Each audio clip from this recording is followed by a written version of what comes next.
Greetings, friends. I'm Joe Nash with LM Endeavors Hydroponic and Solar Solutions here in Orlando, Florida. And I'm going to cover today with you one of the topics that is my most requested topic.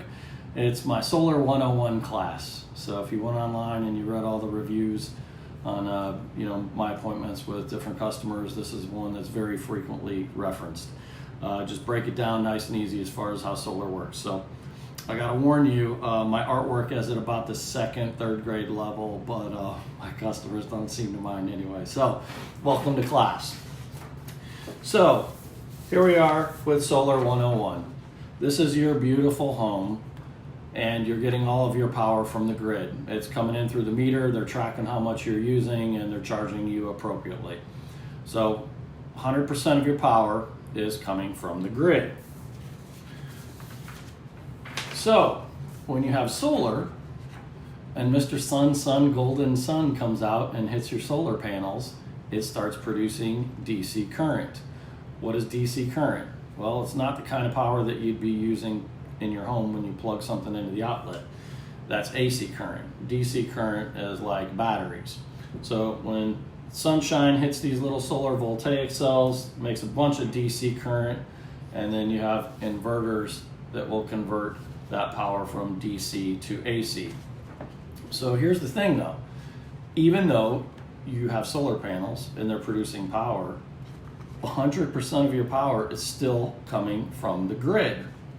Your net meter is basically replacing the power that you're using from the grid with power that you are generating at home by yourself with your solar panels. Matter of fact, you're sending back more power to the power grid during the day because the sun is shining, so that you can pull that power back out of the grid at night when you have no power. So why are you getting 100% of your power for the grid? Because sunshine is inconsistent. If you had a cloud pass, you would see a voltage drop if you were getting all of your power from strictly your solar panels. If it was a really cloudy day, you wouldn't have enough power to run your air conditioner. So again, all of your power is coming from the grid. So that being said, what happens when the grid goes down? When the grid goes down and you have solar panels, you still have no power. Why? Because there's a bunch of safety measures built into these systems that will stop your solar panels from electrifying what would be a dead line and frying one of my lineman friends. So no power from the grid, no power in your home. Your solar power goes nowhere.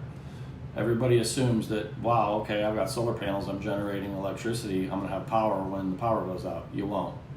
So what's the solution? There's a couple different solutions. You can store your energy in very large batteries to make the energy that you're producing yourself through solar available when the power does go out, or rely on a generator, both topics which will be covered on another video.